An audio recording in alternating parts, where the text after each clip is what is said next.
Hello everyone and welcome back to minds mind tutorials. So हमने previous video segment में monosaccharides के बारे में जो भी डिटेल्स थी, ऑप्टिकल एक्टिविटी होना चाहिए, ईपीमर्स और एनोमर्स क्या होते हैं, वो सारी बातों को देखा था। जस्ट इन केस अगर आपको वहां पर थ्योरी रिक्वायर्ड होगी तो यहाँ पर आपके सामने कुछ थ्योरी है, अगर चाहे तो आप इसके स्क्रीनशॉट ले सकते हैं और बाद में इसको अपनी नोट्स में ऐड कर सकते हैं। थोड़े से नोट्स है, वैसे ये सारी चीजें हमने पढ़ ली हैं, पर फिर भी कहीं ना कहीं अगर ये चाहें तो आप आपके नोट्स में और एक्स्ट्रा थोड़ा सा ऐड कर सकते हैं, क्योंकि मैंने म्यूटा रोटेशन भी आपको वहां पर पढ़ाया था। तो म्यूटा रोटेशन के ऊपर कुछ पॉइंट्स यहाँ पर आपके सामने हैं और ये अच्छे से भी मतलब आपके नोट्स में आ जाएंगे। तो ये थ्योरी पोर्शन है। वैसे हम जो बुक फॉलो कर रहे हैं वो बुक नहीं है, कुछ नोट्स है मेरे पास, तो मैं उनको शो कर रही हूँ यहाँ पर आपके सामने। तो ये अल्फा बीटा वाली चीजें जो हमने पढ़ी थी वो है। उसके बाद ये, क्योंकि आज हम लोग डाइसेकेराइड्स के साथ स्टार्ट करेंगे, हमारा जो आज का पोर्शन रहेगा। तो डाइसेकेराइड से पहले पहले कुछ नोट्स हैं जिनको आप यहाँ से अच्छे से बाद में रीड आउट कर सकते हो आराम से। और एनोमर्स क्या होते हैं ये उसके ऊपर नोट्स आ रहे हैं यहाँ पर। ईपीमर्स भी हमने डिस्कस कर लिए थे कि ईपीमर्स क्या होते हैं। तो एनोमर्स और ईपीमर्स के ऊपर बेसिकली ये सारी चीजें थी और ये फिजिकल प्रॉपर्टीज है। और ये कुछ और म्यूटा रोटेशन लिखा हुआ मोनोसेकेराइड्स के ऊपर, म्यूटा रोटेशन के पॉइंट्स यहाँ पर से आपको मिल जाएगी। ऑप्टिकल एक्टिविटी जो होती है मोनोसेकेराइड्स में वो हमें देखने को मिलती है, वो भी यहाँ पर मिल जाएगी। और इसके अलावा यहाँ पर कुछ केमिकल प्रॉपर्टीज भी है। यहाँ से केमिकल प्रॉपर्टीज में क्या किस टाइप से फॉर्मेशन होता है वही चीज़ों को यहाँ पर शो किया गया है। तो आई थिंक बस इतने सफिशिएंट रहेंगे नोट्स। एक बार क्विकली शो कर देते हैं जितने पॉसिबल हो उतने। आप पॉज करेंगे वीडियो तो आपको यहाँ पर सारी चीजें इसकी मिल जाएंगी।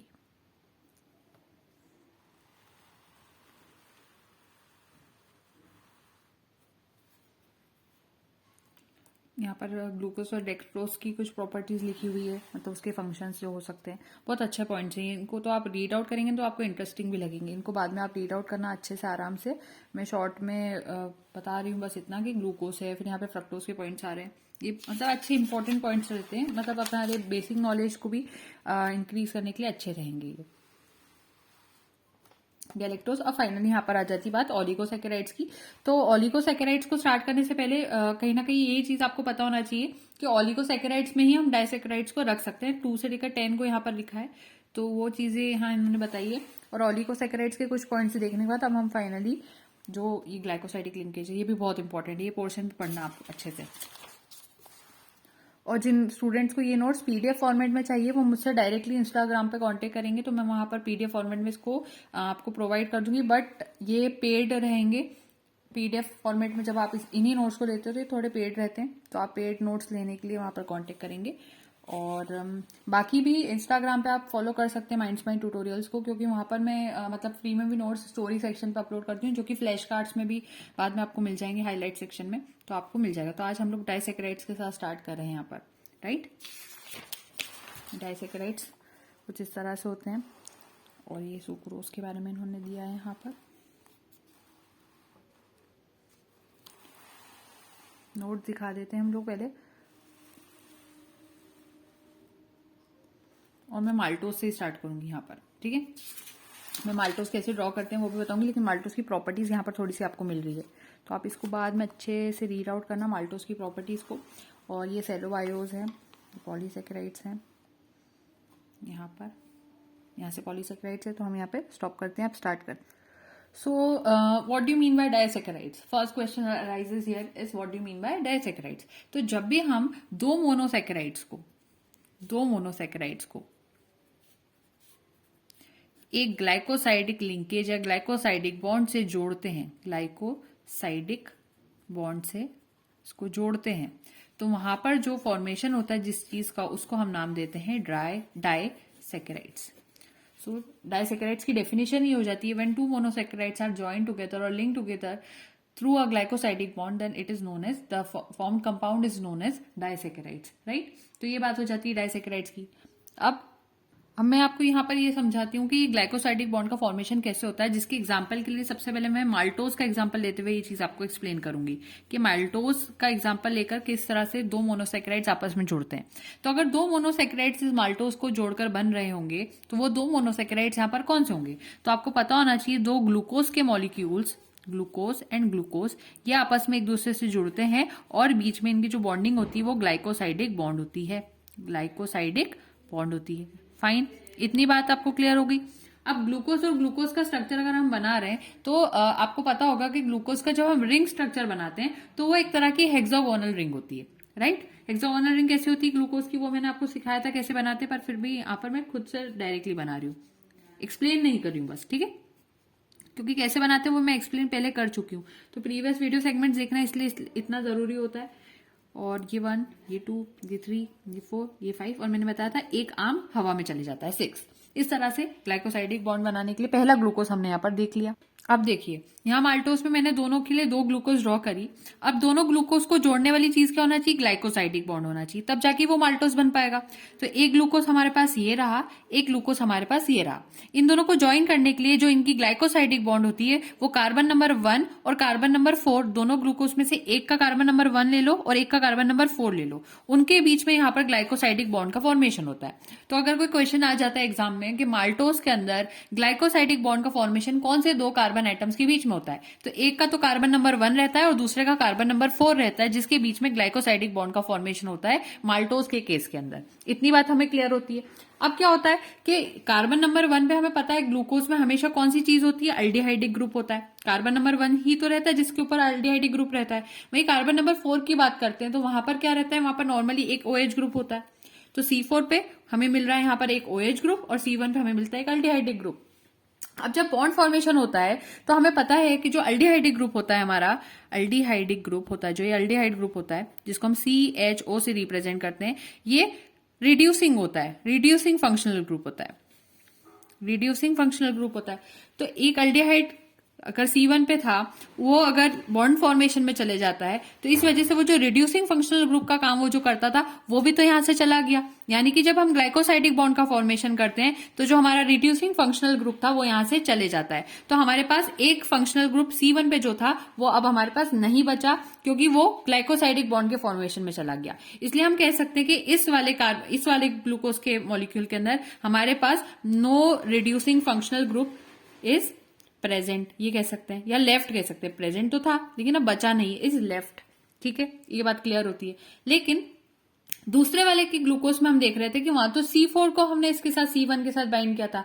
इसका मतलब क्या होता है कि अभी भी ये वाला जो C1 है, इसका जो C1 है उसके पास भी तो एक अल्डिहाइडिक ग्रुप था, तो इसका अल्डिहाइडिक ग्रुप अभी भी इंटैक्ट है, इसके पास CHO अभी भी है। अगर इसके पास CHO अभी भी है, इसका मतलब क्या यहाँ पर आ जाता है हमारे पास कि एक रिड्यूसिंग ग्रुप हमारा जा रहा है और एक अभी हमारे पास बचा हुआ है। तो एक तो टोटल मिला के माल्टोज के पास है, माल्टोज के पास एक फंक्शनल ग्रुप हमेशा रहता ही है। और अगर एक भी फंक्शनल ग्रुप है उसके पास, इसका मतलब वो रिड्यूसिंग फंक्शनल ग्रुप अगर उसके पास है तो हम कह सकते हैं कि माल्टोज हमारा कैसा शुगर होता है, वो हमारा रिड्यूसिंग शुगर होता है, क्योंकि एक फंक्शनल ग्रुप इसके पास है। दोनों यहाँ पर खर्च नहीं हुए, एक फंक्शनल ग्रुप खर्च हुआ था ग्लाइकोसाइडिक बॉन्ड के फॉर्मेशन में, लेकिन दूसरा C1 जो था वो पूरी तरह से इंटैक्ट था, बचा रहा। इसलिए हम कह सकते हैं हमारा माल्टोज रिड्यूसिंग शुगर है। ये क्वेश्चन आते हैं एग्जाम में कि पहचान के बताइए कौन सी नॉन रिड्यूसिंग शुगर है और कौन सी रिड्यूसिंग है। तो माल्टोज रिड्यूसिंग शुगर होती है। एक C1 का चला गया माना, लेकिन दूसरा C1 अभी भी इंटैक्ट है। ये बात क्लियर हो गई होगी यहाँ पर। अभी ये जो ग्लाइकोसाइडिक लिंकेज है वो यहाँ पर डेफिनेशन लिखिए कि एक ऐसी बॉन्ड होती है जो कि एक कार्बोहाइड्रेट के दूसरे कार्बोहाइड्रेट को जोड़ने के बीच में बनती है। और ये जो कॉमन लिंकेज होता है ये कॉमनली ग्लूकोज के 2 मॉलिक्यूल्स जब लिंक करते हैं माल्टोज के बीच में, उसमें हमें अच्छे से देखने को मिलता है, उसमें हम आसानी से इसको स्टडी कर सकते हैं। तो वही माल्टोज के केस में मैंने जो अभी आपको बताया था ना, उसी चीज को इन्होंने यहाँ पर टेक्स्ट के पॉइंट में लिखा है। ये थोड़ा सा उसका डायग्राम है और उसी को थोड़ा टेक्स्ट में अगर हम देखें तो यहाँ पर हमें मिल जाएगा। और जो माल्टोज में लिंकेज होता है वो 1,4 ग्लाइकोसाइडिक लिंकेज होता है, क्योंकि एक का कार्बन 1 यूज होता है और एक का कार्बन नंबर 4 यूज होता है, इसलिए 1,4 ग्लाइकोसाइडिक लिंकेज उसका पूरा नाम होता है। ये भी इंपॉर्टेंट पॉइंट था, इसलिए हमने यहाँ पर देख लिया। और ये किसके केस में है बात कर रहे हैं, माल्टोज के केस में बात कर रहे हैं। तो यहाँ माल्टोज का केस आ जाता है आपके पास।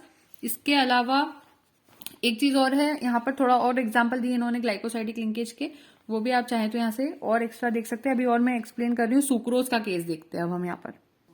और एक चीज यहाँ पर थोड़ी मिस हो गई, माल्टोज को माल्ट शुगर भी कहा जाता है, ये थोड़ा सा एक्स्ट्रा था। अब सुक्रोज का केस देखते हैं। सुक्रोज के केस में भी अगेन सुक्रोज हमारी डाइसैकेराइड शुगर होती है, और जब डाइसैकेराइड शुगर होती है तो उसके अंदर हमें मालूम है कि दो डिफरेंट मोनोसैकेराइड्स या दो सेम मोनोसैकेराइड्स भी आकर जुड़ सकते हैं, जैसे अभी माल्टोज में दो सेम मोनोसैकेराइड्स है, ग्लूकोज ग्लूकोज। लेकिन सुक्रोज के केस में एक तो ग्लूकोज होता है और दूसरा फ्रक्टोज होता है। एक मोनोसैकेराइड हमारा ग्लूकोज आता है और दूसरा मोनोसैकेराइड हमारा फ्रक्टोज आता है, और ग्लूकोज फ्रक्टोज आपस में जुड़कर यहाँ पर क्या बनाते हैं, सुक्रोज को बनाते हैं। सुक्रोज को केन शुगर भी कहा जाता है, शुगर केन में मिलती है इसलिए इसको केन शुगर भी कहा जाता है। अब देखिए ग्लूकोज हमारा कैसा होता है, 6 वाला रिंग स्ट्रक्चर होता है, तो ये ग्लूकोज का जो मतलब चेन वाला स्ट्रक्चर होता है, चेन नहीं सॉरी रिंग स्ट्रक्चर जो होता है वो हमने यहाँ पर बना लिया। उसी तरह से फ्रक्टोज का जो स्ट्रक्चर होता है वो पेंटागोनल होता है, उसका स्ट्रक्चर इस तरह से होता है। ड्रॉ करना तो आपको आता है, सारे वीडियो सेगमेंट्स आप शुरू से देखते हुए आए हैं तो आपको याद होगा। अब क्या होता है कि इसका तो C1 लिया जाता है ग्लाइकोसाइडिक बॉन्ड फॉर्मेशन के टाइम पर, इसका तो C1 लिया जाता है और फ्रक्टोज का C2 लिया जाता है, यानी कि 1 और 2 के बीच में, C1 और C2 के बीच में ग्लाइकोसाइडिक बॉन्ड का फॉर्मेशन हो रहा है। अब जब ये साइड फॉर्मेशन होता है तो ये चलो फॉर्मेशन हो गया, हमें याद हो गया कि हम इतना याद कर लेते हैं कि माल्टोज में हमारा 1,4 ग्लाइकोसाइडिक बॉन्ड होता है, और हमारा केन शुगर सुक्रोज में हमारा 1,2 ग्लाइकोसाइडिक बॉन्ड होता है। ये सब इजी है। माल्टोज हमारी रिड्यूसिंग शुगर थी। अब क्वेश्चन उठता है तो सुक्रोज हमारी कैसी शुगर होगी, तो अब यहाँ पर ये बहुत ट्रिकी रहता है। इसको समझने के लिए हमें क्या होगा कि हमें पता है इसके पास होता है CHO, इसका एल्डिहाइडिक ग्रुप होता है CHO। वही फ्रक्टोज के, अच्छा C1 पे रहता है एल्डिहाइडिक ग्रुप, ये भी हमें पता है। वही फ्रक्टोज के C2 के ऊपर ही इसका फंक्शनल ग्रुप पाया जाता है, जो कि कौन सा होता है, C डबल बॉन्ड O होता है। समझ में आ रही है बात, ये इतना तो क्लियर होगा।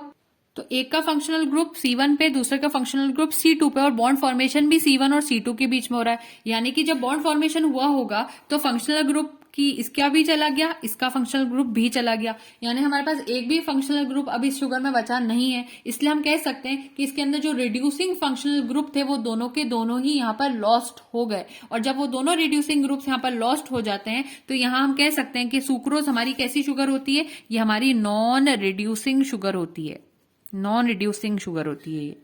तो ये इंपॉर्टेंट था, इसको याद रखना है आपको कि नॉन रिड्यूसिंग शुगर हम किस लिए कहते हैं सुक्रोज को।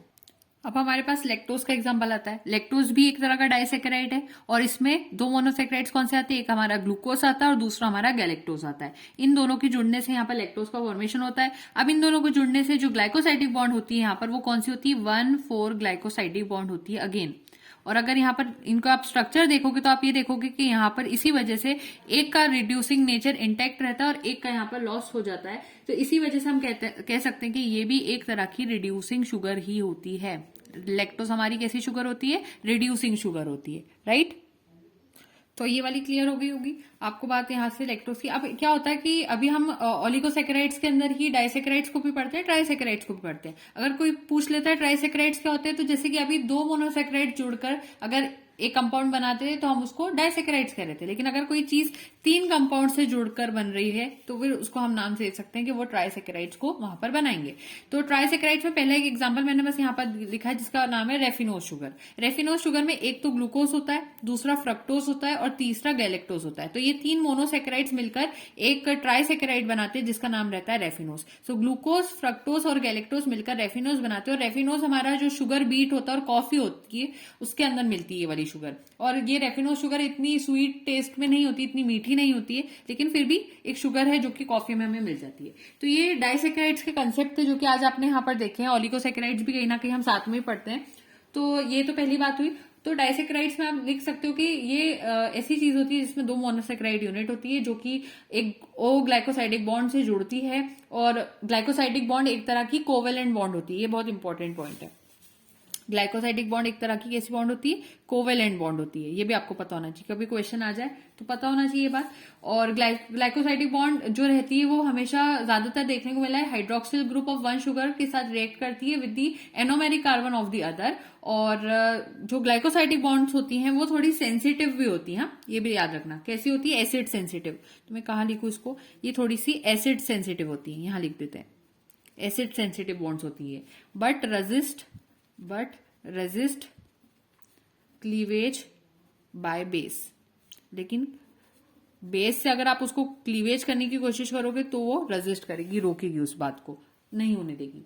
तो ये चीज थी। और रिड्यूसिंग प्रॉपर्टी के बेसिस पे डाइसैकेराइड्स को, अभी डाइसैकेराइड्स ही पढ़ रहे थे हम, मैंने बस थोड़ा सा ट्राइसैकेराइड्स एंड करवाया आपको।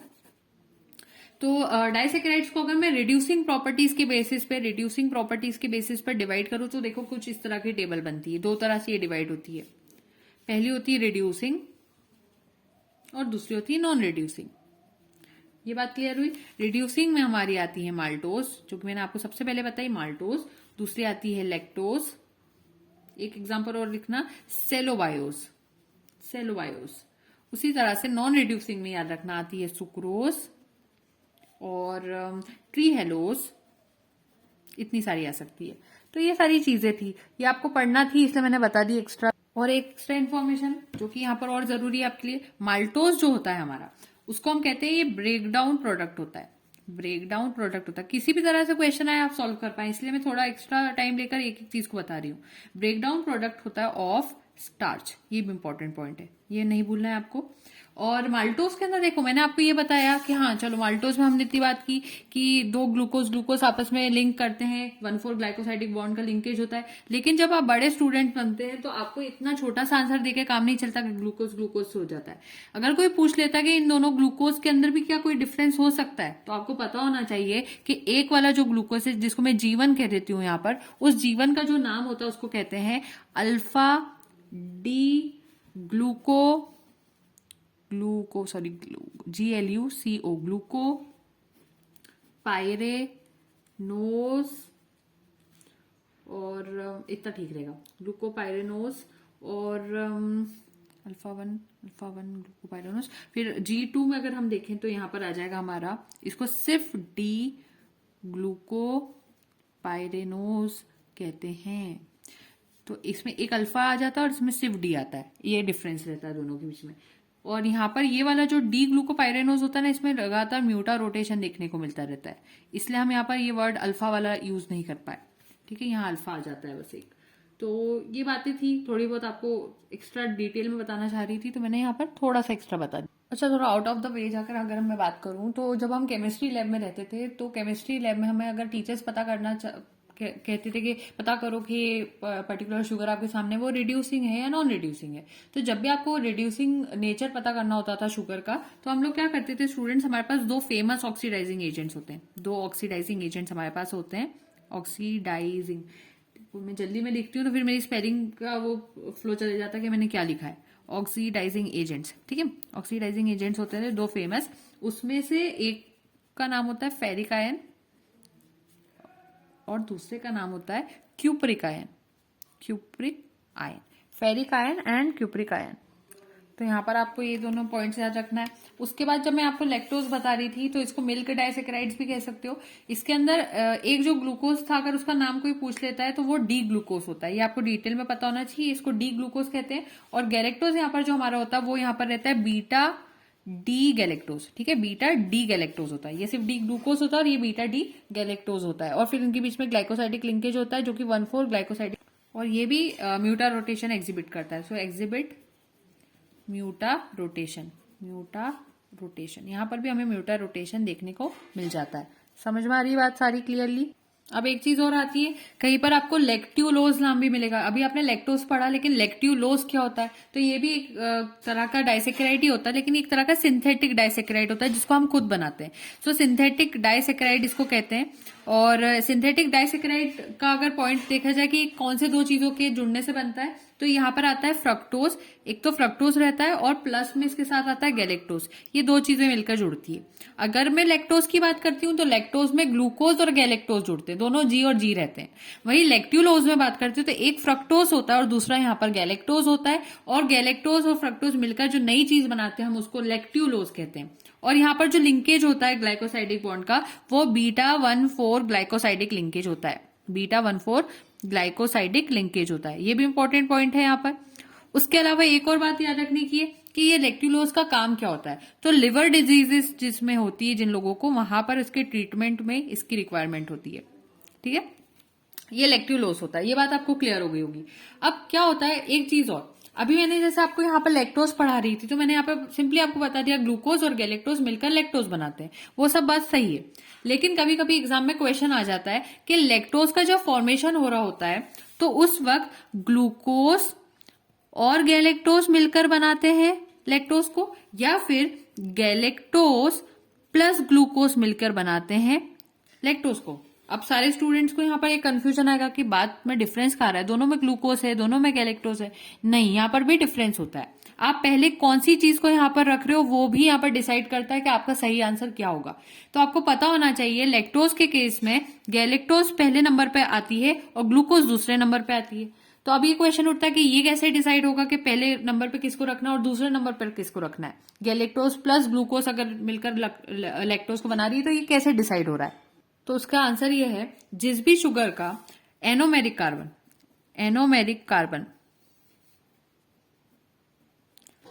जिस भी शुगर का एनोमेरिक कार्बन इन्वॉल्व होता है उसको हम पहले लिखते हैं। एनोमेरिक कार्बन जो कि ग्लाइकोसाइडिक बॉन्ड में इन्वॉल्व हो रहा है, of sugar involve in glycosidic bond comes first, वो पहले आती है, ये बात याद रखना। तो अब क्या हो रहा था, लैक्टोज के केस में भी ऐसा हो रहा था कि एक ग्लूकोज और गैलेक्टोज था। तो गैलेक्टोज जो होता है उसका एनोमेरिक कार्बन यहाँ पर यूज किया जाता है, ग्लूकोज का एनोमेरिक कार्बन यूज नहीं किया जाता है। गैलेक्टोज का एनोमेरिक कार्बन यूज किया जाता है ग्लाइकोसाइडिक बॉन्ड के अंदर। इसी वजह से जब हम इन दोनों में क्वेश्चन आ जाए तो आपको याद रखना है गैलेक्टोज पहले आएगा, ग्लूकोज दूसरे नंबर पर आएगा, फिर बॉन्ड फॉर्मेशन होता है। ठीक है, ये बात क्लियर होगी यहाँ पर।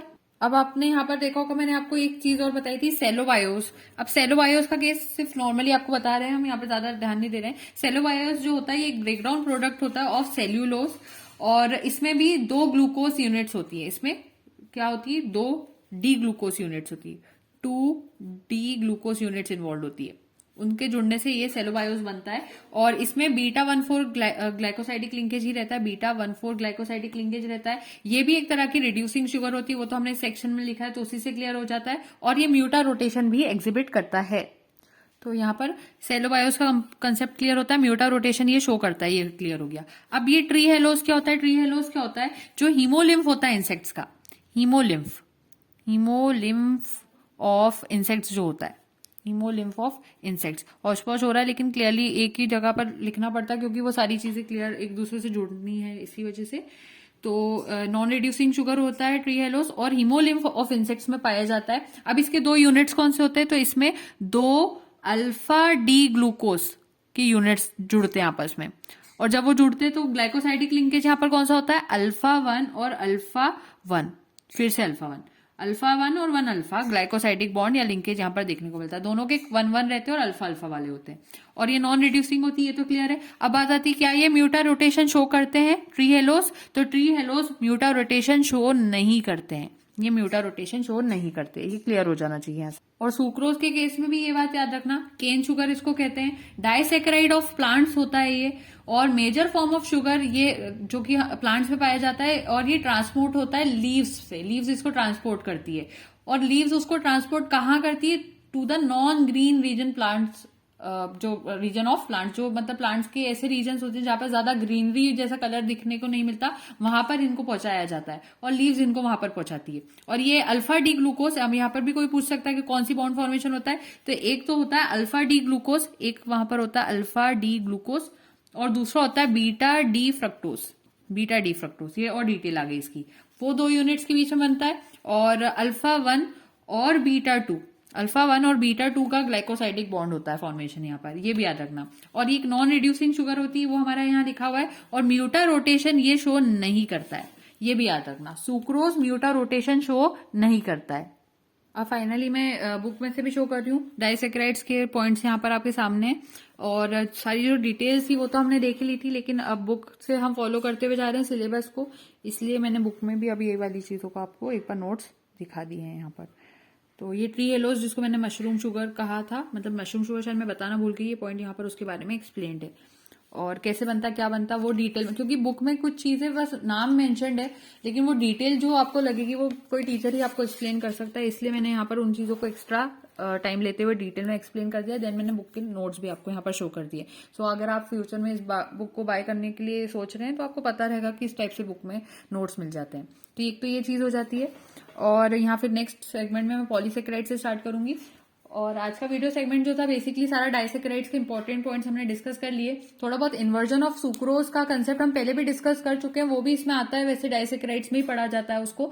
तो उसमें यही रहता है कि ये थोड़ी लीवो रोटेटरी कहा जाता है सुक्रोज को थोड़ा बहुत, क्योंकि वो जब मैंने आपको पहले कंसेप्ट बताए थे इन्वर्जन ऑफ शुगर का, तो उसमें बता रखा है, तो वहां से आपको ये क्लियरली और समझ में आ जाएगा।